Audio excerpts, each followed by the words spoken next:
Bom dia, povo de Deus. Bom dia. É uma alegria para mim estar aqui com vocês. É uma alegria estar aqui pela primeira vez. Eu não conhecia ainda Itajubá, não conhecia as igrejas ainda de Itajubá. Eu vim aqui, eu acho que em janeiro, para entregar um material de Caleb aqui para a Ágata, rapidinho, uma sessão de passagem. As igrejas é a primeira vez, então para mim é uma alegria poder conhecer, né? Embora muitos a gente já se encontrou, muita gente já se encontrou aí já nesses programas da igreja, né? Nos encontros da igreja, então eu já reconheço alguns rostos já, mas a primeira vez que eu estou aqui, então para mim é um prazer. Eu queria apresentar a minha esposa, eu queria que ela se colocasse em pé, fique em pé aí, meu bem. Essa é a Lohana, essa gatinha aí é minha. A parte céu me deu. Para quem está aqui nos assistindo pela internet não viu ela, né?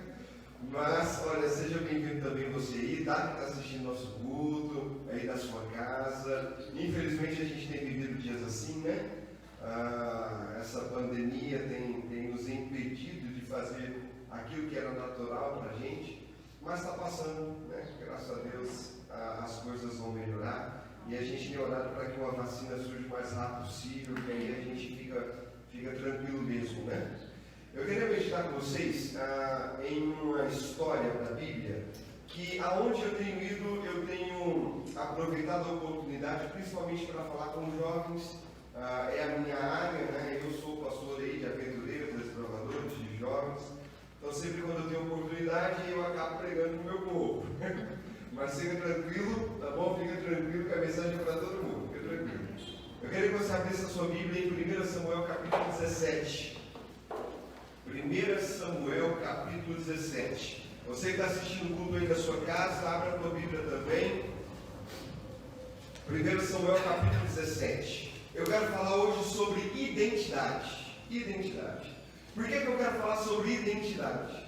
Porque eu sou bem sincero, sou bem realista. Nós vivemos nos nossos dias de hoje uma crise de identidade. E eu confesso que essa crise de identidade tem atingido muito a faixa do bolo que é minha, que são os jovens. Existem muitos jovens hoje que têm se esquecido de quem são. Mas essa crise de identidade não tem atingido só os jovens, tem atingido toda a igreja, toda a sociedade, mas aqui no nosso contexto de igreja. Essa crise tem atingido os membros da igreja, essa crise tem atingido a liderança da igreja, essa crise tem atingido até o ministério pastoral. Pode ver que já não é assim mais tão assim, sabe, avassalador quando você acaba recebendo a notícia de que um pastor saiu do ministério. Quantos aí conhecidos, né? A gente já não recebeu notícia de que tinham saído do ministério. Nós estamos vivendo uma crise, existe uma crise realmente. Mas nós que conhecemos a palavra de Deus, e principalmente o Espírito de profecia, nós entendemos que nos últimos dias a igreja passaria por uma crise. A igreja passaria por uma crise. A igreja não passaria só por uma crise, a igreja passaria por uma sacudidura. Uma sacudidura. E quando os textos ali do Espírito de profecia vão falar sobre a sacudidura, ela vai dizer que membros que nós nunca imaginaríamos fora da igreja, aquelas estrelinhas iriam se apagar e sairiam da igreja. Amigos, irmãos, com essa pandemia, se a tua ficha não caiu ainda de que Jesus está voltando, eu não sei mais o que precisa acontecer para fazer você entender que Jesus está voltando. Se com essa pandemia que parou o mundo, que parou as grandes cidades, que parou, por exemplo, Paris, Nova York, São Paulo, parou a sua cidade, se você ainda não entendeu que isso é sinal de que Jesus está voltando, eu não sei mais o que precisa acontecer para que você entenda de uma vez por todas que Jesus está voltando. E se nós entendemos que Jesus está voltando, nós entendemos que a igreja passará por dias um pouco difíceis. Por isso que eu quero falar sobre identidade hoje com vocês. Existem algumas pessoas que têm se esquecido de quem elas são. E se existe um período onde a igreja não pode se esquecer de quem ela é nesse período agora. E folheando a Bíblia, preparando esse sermão, eu queria facilitar para você. Porque existem sermões que usam um texto assim, tão assim, sabe? Tão mais complicado, que depois até para você em casa, você gostou do sermão, você fala, mas qual foi o texto mesmo que usou? Sabe, não, eu queria lembrar. Então eu quero facilitar para você. Pensando nesse sermão e pensando nos meus, né, os jovens e tal, eu escolhi o texto, um dos melhores textos para te ajudar, que é 1 Samuel capítulo 17. Por quê? Porque essa história todo mundo conhece. Todo mundo conhece. Se a gente for lá nos primários e perguntar para os meninos, eles conhecem essa história e contam para a gente a história do começo ao fim. Porque o 1 Samuel capítulo 17 narra qual história? Davi e Golias. Até quem não é crente conhece essa história. Então não tem como eu ter facilitado mais para você do que ter esse texto como base. Ah, pastor, o senhor vai falar sobre identidade e vai pegar sobre Davi e Golias? Não, você vai ver que tem tudo a ver. Fica tranquilo, fica tranquilo. Primeiro, eu quero começar dizendo uma coisa para vocês. No capítulo 17, o inimigo tinha que ser vencido. Só que você foi sempre condicionado a crer que o inimigo a ser vencido. No capítulo 17 era Golias. E nunca foi Golias. O inimigo a ser vencido no capítulo 17 nunca foi Golias. E eu vou tentar aqui em alguns minutos te explicar por quê. Vamos lá. Capítulo 17 narra um contexto de guerra. Deixa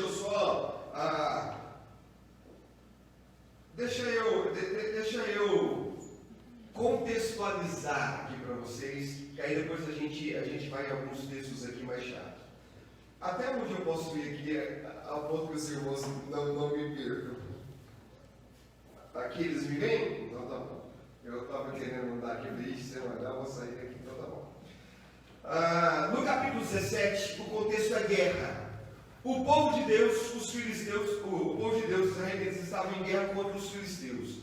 Vocês sabem que os filisteus foram o arqui-inimigo do povo de Deus. Essa não tinha sido a primeira vez em que eles estavam em guerra, e também não foi a última vez em que esse povo duelou ali um contra o outro. O povo de Israel esteve em guerra contra os filisteus muitas e muitas vezes.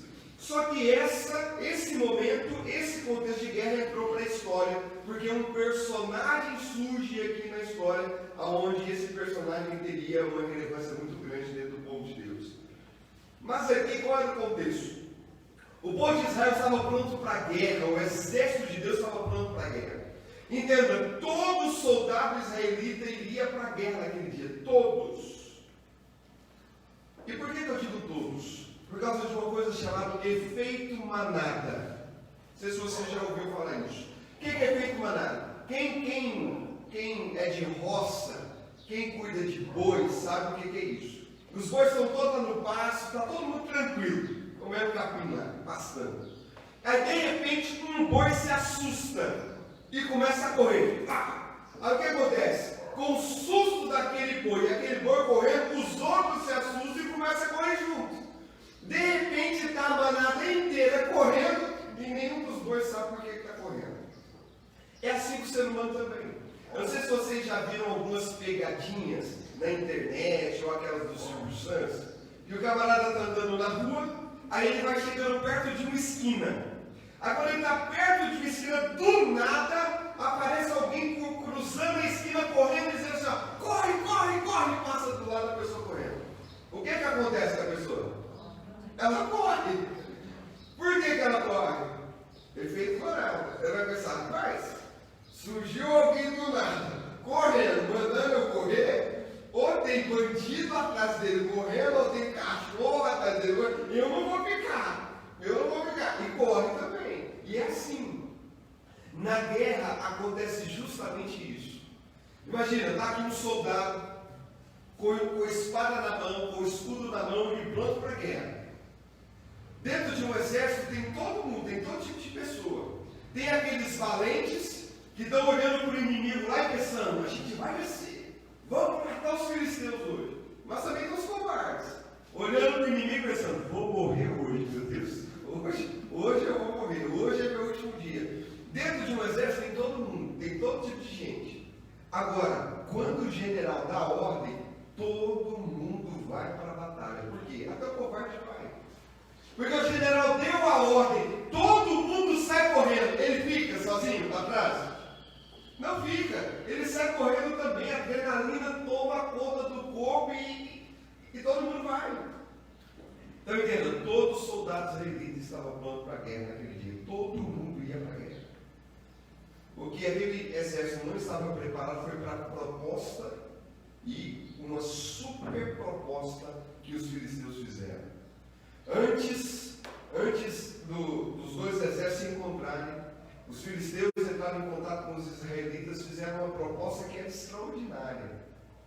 Olha a proposta dos filisteus. Olha, vai morrer muita gente hoje. Vai morrer centenas e milhares dos seus soldados e centenas dos milhares dos meus. Isso não precisa acontecer. Então vamos fazer o seguinte: vocês escolhem um soldado que represente o exército de vocês, nós escolhemos um soldado que nos represente. Se o soldado de vocês vencer o nosso, pronto, a gente se rende. Agora, se o de vocês perderem, vocês se rendem. E nessa proposta, quantos morreriam? Um. Num contexto de guerra, extraordinário. Porque em dias normais de guerra, morreriam milhares. Então, naquela proposta, morreria só um. Que proposta extraordinária. Quando o povo de Israel ouve aquela proposta, eles falam: beleza, fechado. Eu fico imaginando assim, o povo de Israel se vira aqui, né, e começa a tentar escolher o seu guerreiro, aquele que iria representá-lo. Vocês sabem que naquela época existiam os heróis de guerra, aqueles soldados que eram super famosos, eram os mais fortes, os mais habilidosos. Davi depois tinha os 30 valentes de Davi, que eram os guerreiros mais fortes que existiam. Então em todo o exército tinham esses heróis de guerra, esses guerreiros famosos, fortes, muito habilidosos. Eu tenho certeza absoluta que Israel estava ali, tentando escolher para ver qual era o guerreiro que iria representar. Só que enquanto Israel estava aqui escolhendo o seu, sai das fileiras dos exércitos dos filisteus Golias de Gate, um homem de quase 3 metros de altura. A Bíblia diz que aquele homem era tão grande, tão forte, que a couraça do seu peito, da sua armadura, pesava mais 70 quilos de ferro. Só a armadura do peito. Que a ponta da lança de Golias, eu não estou falando da lança inteira, eu estou falando a ponta da lança de Golias, diz o texto que pesava 5 quilos de ferro. A pontinha da lança do homem era do peso de um saco de arroz. A ponta, imagina a lança inteira. Esse era Golias de Gate. Quando Golias se coloca na frente do exército dos filisteus, os filisteus gritam para o povo de Israel: né? Está aqui o nosso. O nosso a gente já escolheu. E aí? E aí que uma crise foi instalada no meio do exército do povo de Deus. Eu fico imaginando que antes de aparecer Golias, talvez tinha até alguns candidatos dizendo: agora é a minha chance. Vou virar herói de guerra. Se eu colar e vencer o filisteu, vou ficar famoso. E esses heróis de guerra eram homens famosos dentro da nação. Homens que gozavam de muito prestígio dentro do povo, sabe? Então, tinha muitos soldados que sonhavam com uma oportunidade assim, de se tornar um herói de guerra, se tornar assim, esse homem famoso. Porque canções começavam a ser cantadas em nome daquele soldado, então ele ficava muito famoso. Eu acredito que antes de Golias aparecer, talvez até tinha uns assim: nossa, agora é minha chance. Agora é minha chance. Eu me preparei para esse momento. Quando eles olham e veem Golias, a Bíblia não nos apresenta nenhum desses homens. Cadê os heróis de guerra no capítulo 17? Ninguém. Em todo o exército, em Israel, guerra era santa convocação. Por quê?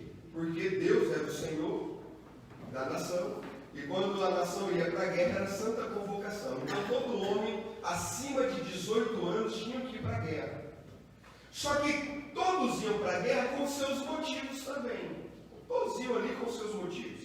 Por exemplo, alguns iam com o motivo de ganhar muito dinheiro. Por quê? Existia um negócio chamado espólio de guerra. O que é um espólio de guerra?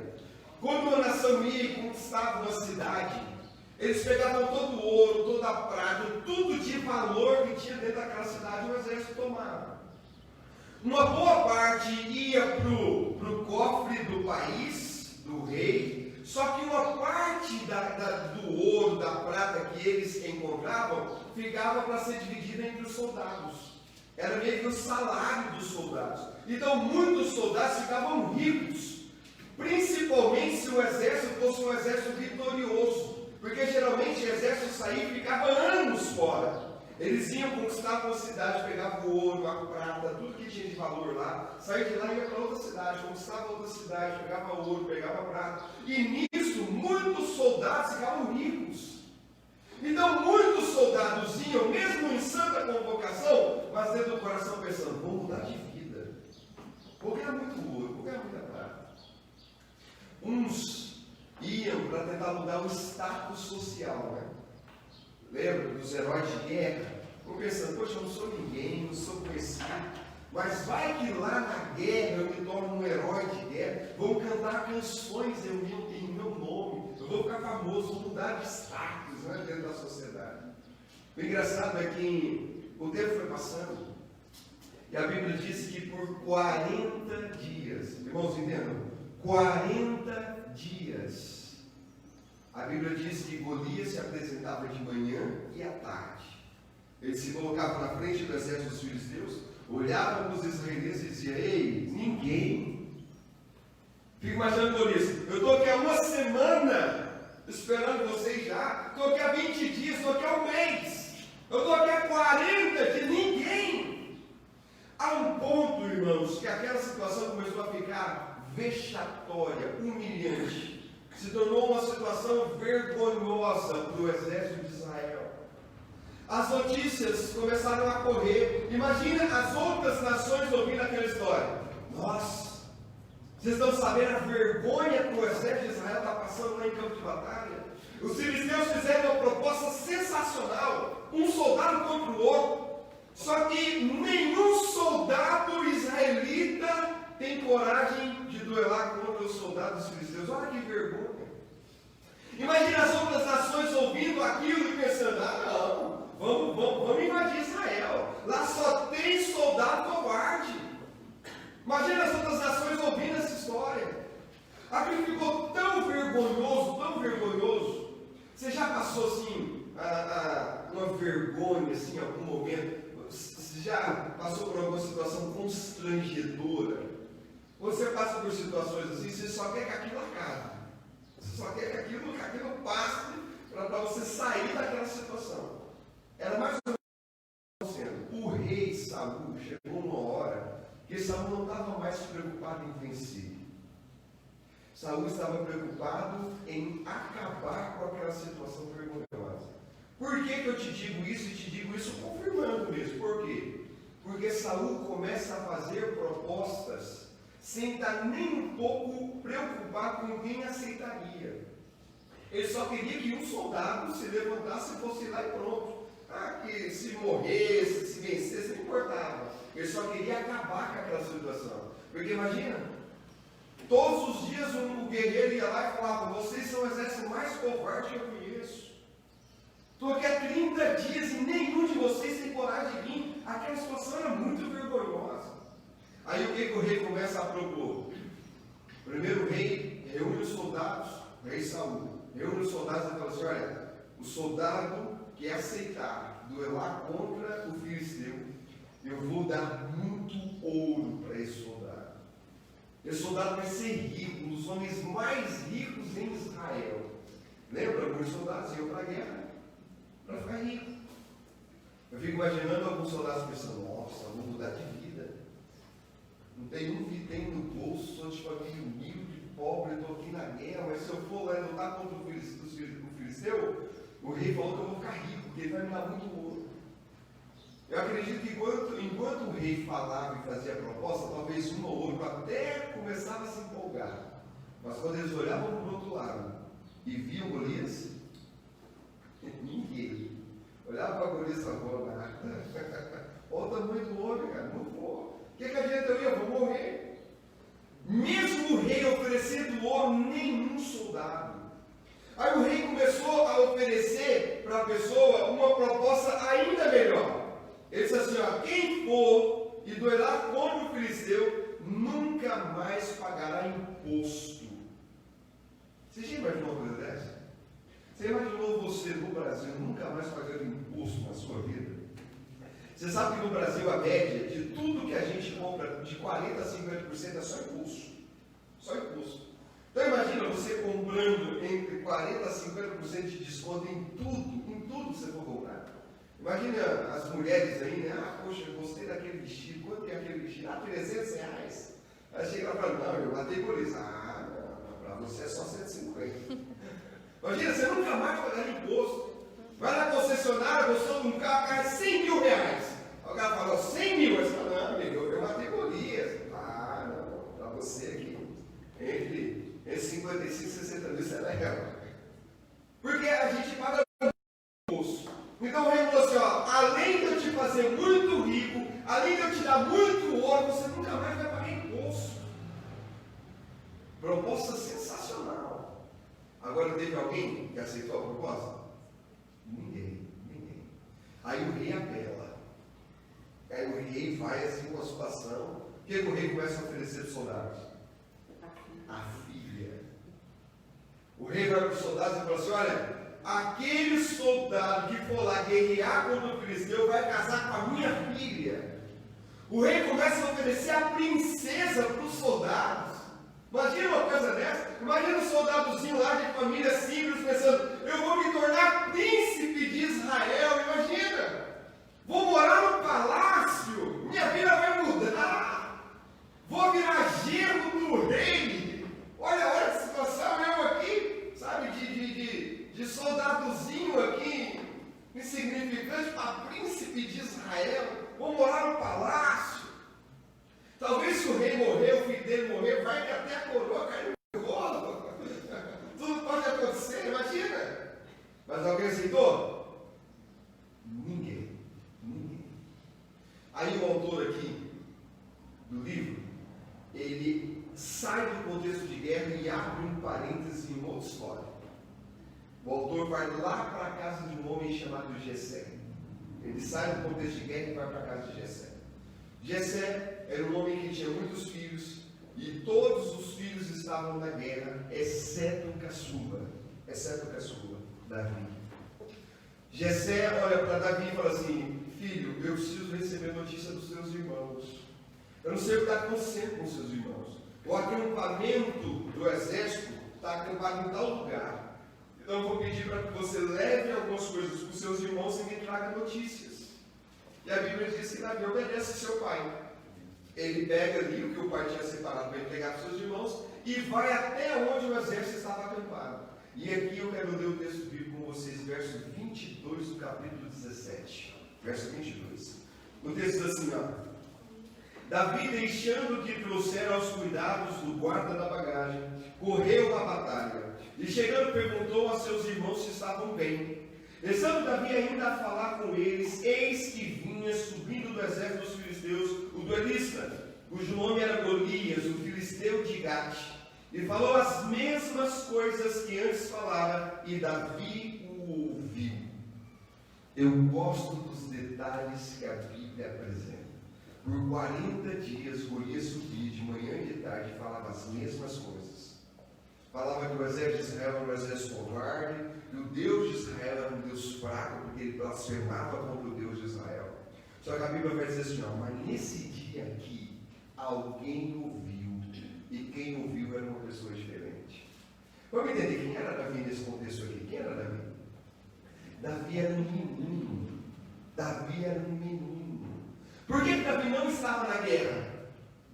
Alguns dizem assim, não estava na guerra porque ele era pastor de ovelhas. Que é isso? Nada a ver. Davi não estava na guerra porque ele não tinha idade para ser soldado. Davi tinha por volta de 16 anos. Davi era um menino. Davi era uma criança ainda, por isso que Davi não estava na guerra. Porque ele não tinha idade para ser soldado. E em Israel, naquela época, também igual ao Brasil. Era acima de 18 anos, então um homem para ir para a guerra ele tinha que ter 18 anos para cima. Davi não tinha idade para ser soldado, por isso que ele não era soldado. Agora, lembra aí, qual é o porte de um menino de 16 anos? De 15 para 16 anos? Com raras exceções, é aquela fase que o menino come, e não engorda. É ou não é? Come, e não engorda. Eu era assim, gente, eu era magrelo, eu só tinha orelha. A minha esposa achou uma identidade minha, identidade antiga, quando eu tinha 16 anos de idade. Quando ela pegou, começou a rir, foi lá na minha e falou assim: meu bem, não tinha comida na sua casa nessa época, não? Magrelo, chupado, só tinha orelha só. Esse é o porte de um menino de 15 para 16 anos. Come, não engorda. Depois você não come e engorda. É engraçado, eu não como nada, não engorda. As coisas mudam. Essa época é a época do bigodinho feio. Já viu? Começa a nascer umas pelugens aqui no menino. Começa a nascer um bigodinho. Não mexe no bigode dele, não. Vai lá que vai tirar o bigode. Não, deixa meu bigode.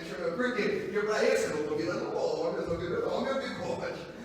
Só que quando ele vê as fotos lá na frente dessa época, ele vai ver a vergonha que ele estava passando e não percebeu. Ele pensa no bigodinho feio, bigode de menino de 15, 16 anos. Aquela pelugizinha nascendo, né? Ai, ele está todo orgulhoso. Ah, não, está nascendo meu bigode. Esse é o menino de 16 anos. Cara de menino, rostinho de menino, pele de menino, porte de menino. Esse era Davi. Davi era uma criança. Aí, no texto bíblico, eu não vou ler, você pode ler com calma, os próximos versos. Davi ouve o que Golias disse, e ele olha para os soldados e diz assim: o que está acontecendo?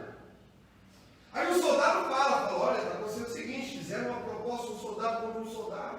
Olha, e o rei falou que o soldado nosso que for lá guerrear contra o filisteu vai receber muito ouro, não vai pagar imposto e vai casar com a filha do rei. Davi ouve e fala: o quê? O rei vai dar o quê? Aí o cara repete: não, vai dar ouro, não vai pagar imposto e vai casar com a filha do rei. Aí o irmão mais velho de Davi briga com ele e fala: cala a boca, menino.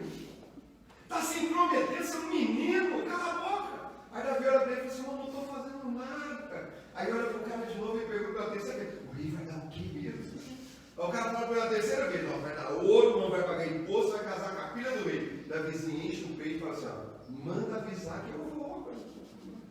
Avisa que eu vou, pode falar para o rei que eu vou. Agora, irmãos, vamos entender a história. Aqui era um contexto de guerra. Só tinha soldados ali, homens preparados para a guerra. De repente aparece uma criança, um menino de 15 para 16 anos, magrelo, cara de menino, e diz assim: não, eu vou lá enfrentar o gigante. Você acha que em situações normais isso seria aceito? Não. Por que é aceito? Porque a situação era desesperadora. A vergonha era tão grande deles estarem ali 40 dias sem ninguém levantar a mão e dizer: eu vou, porque eles já estavam, irmãos, aceitando qualquer um. Eu fico imaginando o soldadozinho que eu vi aqui, eu falo: nossa, então eu vou dar para o rei. Imagina o soldado que entrou dentro da tenda do rei para avisar para o rei que tinha achado alguém. Eu olhava ele dentro da tela: rei Saul, achamos alguém, graças a Deus. O rei Saul se estava sentado, levantou: quem é o soldado? O cara: sim, não é bem um soldado, não é melhor o senhor ver com seus olhos. Quando Davizinho vai colocar diante de Saul, o que Saul diz? Não. Aí ele diz assim: você é muito moço. O que Saul estava dizendo? Saul estava dizendo para Davi, o soldado que veio da notícia: vocês estão loucos? É uma criança, é um menino. Como é que a gente vai mandar um menino para guerrear contra um filisteu gigante? Não, vocês estão loucos. Ele olha para Davi e fala: não, você não pode ir, você é moço demais. Ele estava dizendo: você é uma criança. Era isso que Saul estava dizendo. Deixa eu dizer uma coisa para vocês, irmãos. O problema do capítulo 17 não era Golias. O problema do capítulo 17 era falta de identidade, crise de identidade. E deixa eu tentar explicar isso para vocês. Quem era aquele exército? O exército de Deus. Deus já havia prometido para aquele exército que eles não precisavam temer que Deus estava à frente? Sim. Quantas vezes Deus já não havia dado para aquele povo razões suficientes para eles crerem que Deus daria vitória para eles? Inúmeras vezes. Histórias famosas. A história daquele povo começou com um grande livramento. Quando eles saem do Egito, se deparam com o Mar Vermelho, e o faraó, o Egito, tinha o maior poder militar daqueles dias.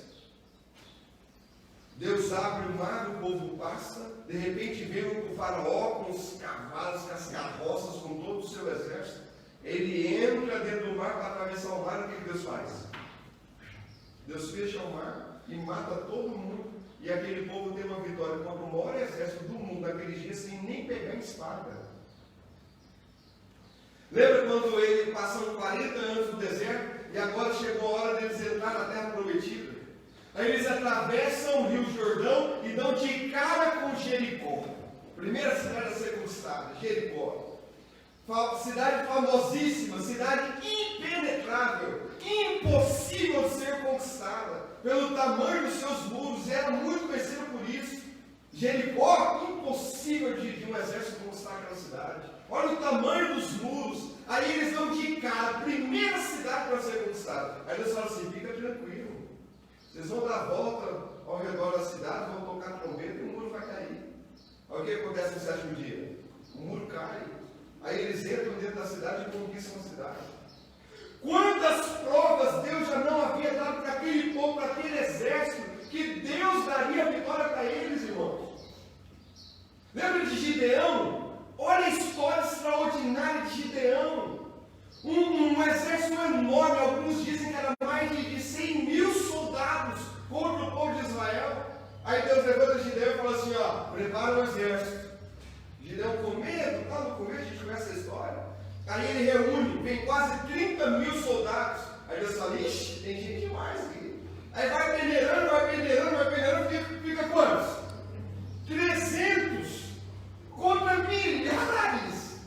Aí Deus fala assim para Gideão: você vai com 300 para ninguém falar que vocês venceram, porque o exército de vocês era um grande demais. Você vai com 300 para todo mundo saber que quem deu a vitória para vocês fui eu. Quantas vezes Deus já não havia dado provas para aquele povo, para aquele exército, que eles não precisavam temer? Se Deus já havia dado essas provas para aquele exército, e se aquele exército estava temendo agora, não um outro exército, mas um único soldado, e aquele exército havia se esquecido de quem eles eram. É porque aquele exército não confiava mais, não acreditava mais. Vocês lembram? O coração do rei distante de Deus. Aquilo contaminou todos os soldados, e os soldados não criam mais que Deus poderia dar vitória. Porque deixa eu te falar, dentro dessas poucas histórias que eu contei para vocês, só relembrando, quem era Golias?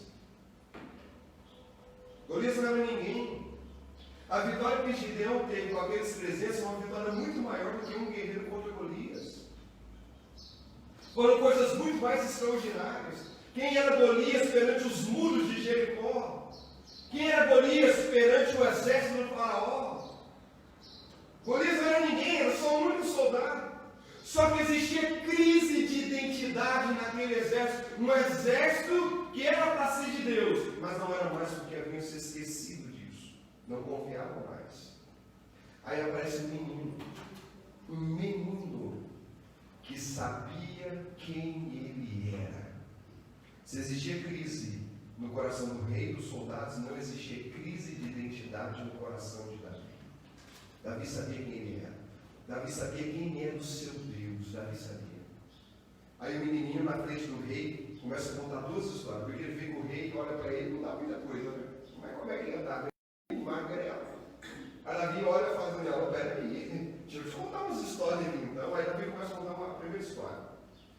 Ele diz assim: olha, um dia eu estava cuidando das ovelhas do meu pai e apareceu um urso para matar as ovelhas do meu pai. Galera, eu gosto muito de documentário de natureza. Existem algumas espécies de urso que em pé é quase 3 metros de altura. Aí ele falou assim, ó, veio um urso para matar as ovelhas do meu pai, eu fui para cima do urso e matei o urso com as minhas mãos. Imagina, você vê um menino de 15 anos falar que matou um urso com as mãos. Fica imaginando os soldados olhando assim com ele e falando, ih, não é certo a cabeça desse menino. Deixa aí. O rei talvez ficou meio assim, né? Falei, que conversa é essa? Aí a vizinha contou outra história é pior ainda, né? Ele falou assim, não, teve outro dia, eu estava cuidando das ovelhas do meu pai e apareceu um leão. Galera, um leão. Se você ler com calma na tua Bíblia, Davi diz que ele pegou na juba do leão e matou o leão com as próprias mãos. Quando Saul ouve aquela história daquele menino, ele pensa assim, você quer saber de uma coisa? Eu vou mandar esse doidinho mentiroso. Porque essas histórias não devem ser real, mas eu vou mandar esse menino. Entenda, em dias normais, isso nunca seria aceito. Nunca seria aceito. Davi não tinha idade para ser soldado. Davi não era soldado. Davi era um menino magrelo. Tanto é que Saul, para aplacar uma dor de consciência, ele diz assim, não, então eu vou emprestar para você a minha armadura. E o que acontece? A Bíblia diz que Saul era grandão, forte. A Bíblia diz que um dos motivos pelo qual o povo escolheu Saul era pelo seu porte. Saul era grande, forte. Aí ele pega a sua armadura e tenta colocar num menino magrelo de 16 anos de idade. O que acontece? Não coube, Davizinho não conseguia nem levantar aquela armadura. Davi tirou a armadura e falou, não, rei, eu vou sem armadura mesmo. Imagina o pessoal, rei, não se preocupa não, e com armadura, sem armadura. Você acha que esse menino vai vencer? Não vai vencer, mas pelo menos vai acabar com essa situação aqui.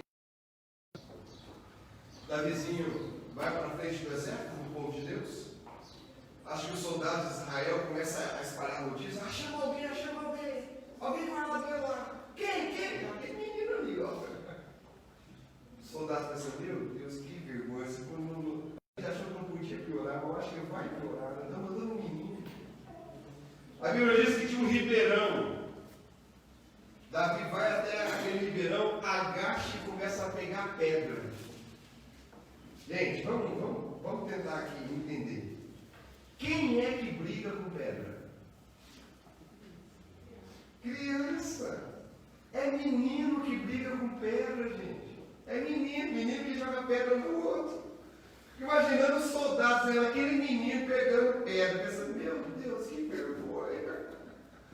Olha o nosso representante. Olha lá, a ponta da lança do filisteu é 5 quilos de ferro. O menino vai jogar pedra no gigante. Olha que loucura! Mas o vizinho pega a pedra, vai para cima do Golias. E quando a Bíblia diz que Golias olha para Davi, ele fica revoltado. Por que ele fica revoltado? Porque ele pensa assim, poxa, eu estou aqui 40 dias, esperando um soldado israelita, e vocês me mandam um menino? Quem vocês acham que eu sou? Vocês me mandam um menino? Vocês são loucos? Aí olha o diálogo de Davi, ou de Golias com Davi, e aqui eu quero ir para a parte final. Verso 43, do capítulo 17. O texto diz assim, ó. Disse o filisteu a Davi, sou eu algum cão para vires a mim com paus? E pelos seus deuses amaldiçoou o filisteu a Davi. Disse mais o filisteu a Davi, vens a mim e darei a tua carne às aves dos céus e às bestas feras do campo. O que o Golias estava dizendo para Davi aqui? Estava dizendo assim, menino, não vai ter nem velório para você. O teu pai não vai ter nem o teu corpo para poder chorar. Porque ele ficou tão indignado que você não vai ter nem velório. Eu vou matar você, eu vou dar o teu corpo às bestas feras do campo comerem. Teu pai não vai ter teu corpo para chorar, não vai ter velório para você. É isso que o Golias está dizendo para Davi. Você acha que Davi se assustou? Olha a resposta do menino para o gigante. Verso 45. Davi, porém, disse ao filisteu, tu vens contra mim com espada e com lança e com escudo, eu, porém, vou contra ti em nome do Senhor dos exércitos, o Deus dos exércitos de Israel, a quem tens afrontado. Hoje mesmo o Senhor te entregará nas minhas mãos, ferir-te-ei, tirar-te-ei a cabeça, e os cadáveres do arraial dos filisteus darei. Hoje mesmo as aves dos céus e as bestas das feras do campo, e toda a terra saberá que há Deus em Israel. Amém. O menino falou grosso, olhou para o gigante e falou assim: você está vindo contra mim com espada, com escudo. Eu vou até você em nome do Senhor dos Exércitos. Entenda, se existia crise de identidade com o rei e com os soldados, não existia crise de identidade no coração daquele menino. Aquele menino sabia quem ele era. Aquele menino sabia quem era o verdadeiro capitão daquele exército. Aquele menino sabia. Não existia crise no coração daquele menino. E a última fala de Davi é assim, ó: e todos saberão que eu sou forte. É isso que Davi disse? Ele diz assim, ó: e todos saberão que há Deus em Israel. Amém. Qual é a motivação do coração de Davi? Que o nome de Deus fosse exaltado. Essa era a motivação do coração de Davi.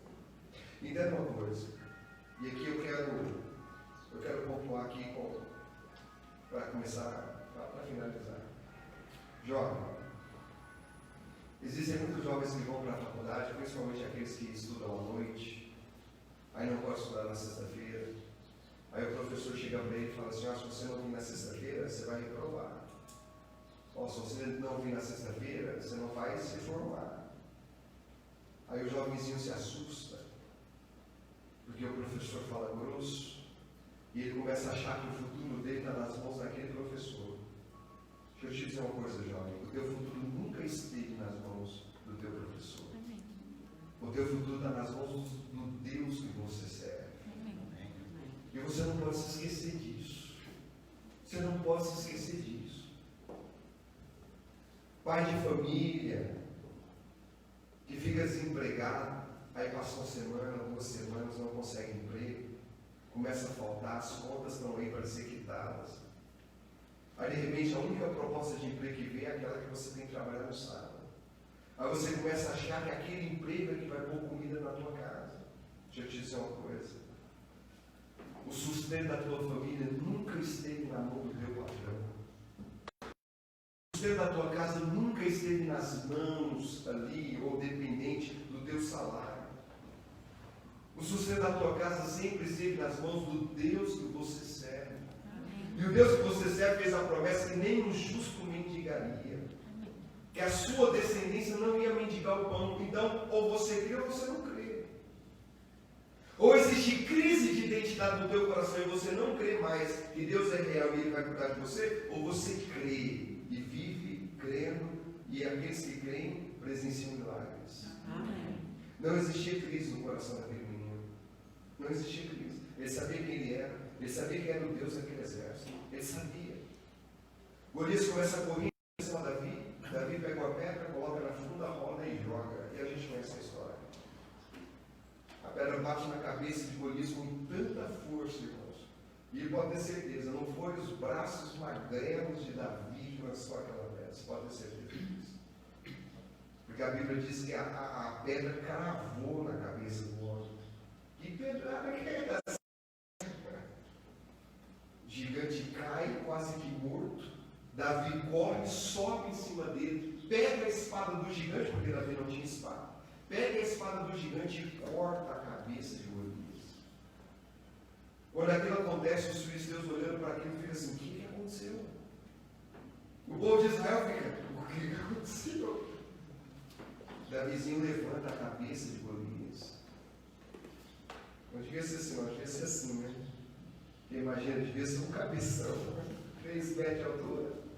Tem gente que com 1,5 metro já tem uma cabecinha. Imagina um cara de 3 metros de altura, devia ser um cabeção. Davi levanta o cabeção do gigante. Entra dentro do exército de Israel. E sem dizer nenhuma palavra, Davi estava dizendo uma coisa muito, muito audível para o rei e para os soldados.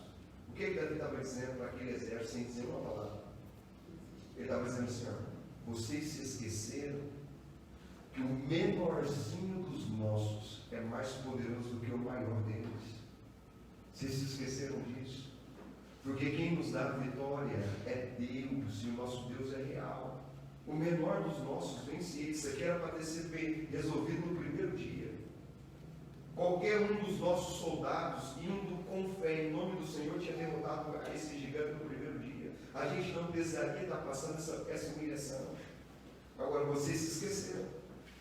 Vocês esqueceram de quem vocês são, de quem governa esse exército. Irmãos, nós, às vezes, passamos por algumas humilhações na vida, porque nos esquecemos de quem nós somos. Existe muito irmãozinho aí, vivendo a vida de cabeça por baixo, com medo de tudo e de todos. E se o patrão fala assim para ele, você tem que vir aqui no sábado, viu? Ele está tão medroso, ele já se acovardou tanto que ele nem questiona mais. Aí chega em casa e fala, eu vou ter que trabalhar no sábado, lá o patrão falou que eu tenho que ir. Todo medroso, covarde. Crise de identidade no coração desse irmão. Se esqueceu. Porque na cabeça dele, quem cuida da casa dele é o salário dele, é o patrão dele. Completamente perdido. Enganado. Quem sustenta a tua casa, irmão, é Deus. Você tem que crer nisso. Amém. Jovens, não pode haver crise de identidade no teu coração. Se Jesus está voltando, nós conhecemos pela Bíblia, por esse texto de profecia, que os jovens terão um papel importantíssimo nos últimos minutos da história desse mundo. Agora é a hora da gente ver jovens de fé se erguendo para fazer a diferença. Quem é que vai para as praças pregar? É os juvenis. Não é isso que diz o Espírito Profecia? Que os juvenis iriam para as praças para pregar. Por quê? Porque os menorzinhos dos nossos são mais poderosos do que os maiores deles. Porque Deus é assim. Ah, pastor, o senhor não me conhece, eu tenho uma fé tão pequenininha, pastor. É você que esqueceu quem é teu Deus, irmão. Porque nós não vencemos pelo poder da espada, pela habilidade que nós temos, nós vencemos pela fé.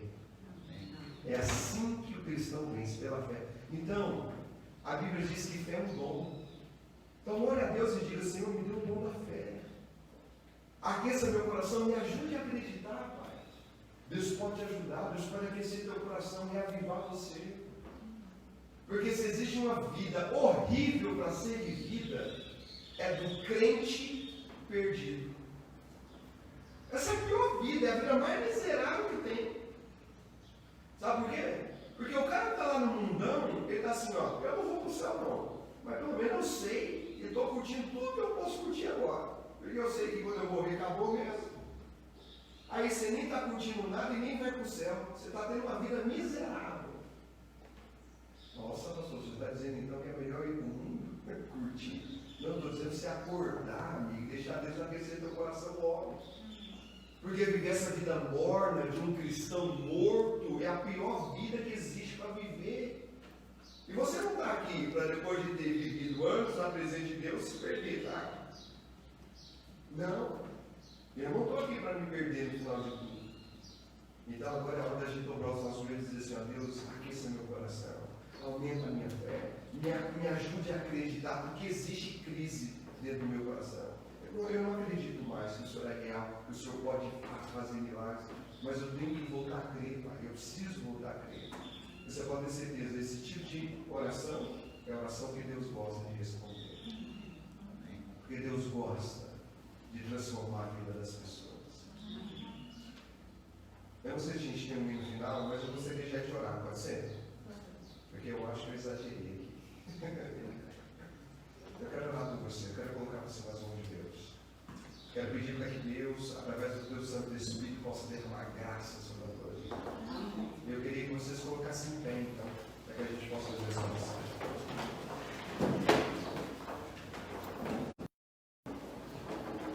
Vamos orar. Senhor nosso Deus, Pai, se temos sido filhos negligentes, nos perdoe, Pai, se tem faltado em nós fé. Nos perdoe, Pai, porque em meio às dificuldades do mundo nós temos nos acovardado, abaixado a nossa cabeça e nos rendido. Nos perdoe, Pai, porque nós somos soldados do teu exército. E o Senhor é o Rei dos Reis, o Senhor dos Senhores. O Senhor não conhece derrotas. E o Senhor prometeu que estaria conosco. O Senhor prometeu que estaria conosco todos os dias até a consumação dos séculos. Amém. O Senhor prometeu que no meio do vale da sombra e da morte, o Senhor estaria ao nosso lado. Pai, nos ajude a crer nisso. Nos ajude a crer, Pai, que o nosso futuro não está nas mãos de ninguém, a não ser nas Tuas mãos. Porque é o Senhor que tem cuidado de nós. Nos ajude a crer, Pai, que a nossa família se encontra nas Tuas mãos. E o Senhor é um Deus de promessas, o Senhor é um Deus que cumpre as promessas que faz. Mas nos ajude a crer, Pai, aumente a nossa fé, aqueça o nosso coração, porque o mundo tem esfriado, Senhor. O nosso coração tem matado a nossa fé. E tem tantos irmãos vivendo uma apatia espiritual, Pai, onde o Senhor não tem relevância nenhuma mais no dia a dia desse irmão. Esse irmão não ora mais, nem pega na Bíblia mais. Pai, tenha misericórdia, porque esse irmão não entendeu ainda, ele já morreu há muito tempo. E se ele não clamar para que o Senhor o ressuscite, ele está perdido. Pai, nós estamos aqui diante de Ti para Te clamar, Pai, por favor, se possível, ressuscita no Senhor. Amém. Mas nós não queremos, depois de ter o pleno conhecimento da verdade, depois de termos o pleno conhecimento da Tua graça e do que o Teu Filho fez por nós na cruz do Calvário, nós não queremos, depois de tudo isso, nos perder. Queremos viver contigo pela eternidade, Pai. Então, por favor, aqueça o nosso coração e transforma-nos de verdade. Amém. Sabemos que nós estamos vivendo os últimos dias da história desse mundo, Pai. E sabemos que o Senhor chamou essa igreja para cumprir um papel importantíssimo nesses últimos dias. Então, usa-nos, Senhor. Usa-nos para o cumprimento dos Teus propósitos. Nos dê um bom sábado. Nos abençoe.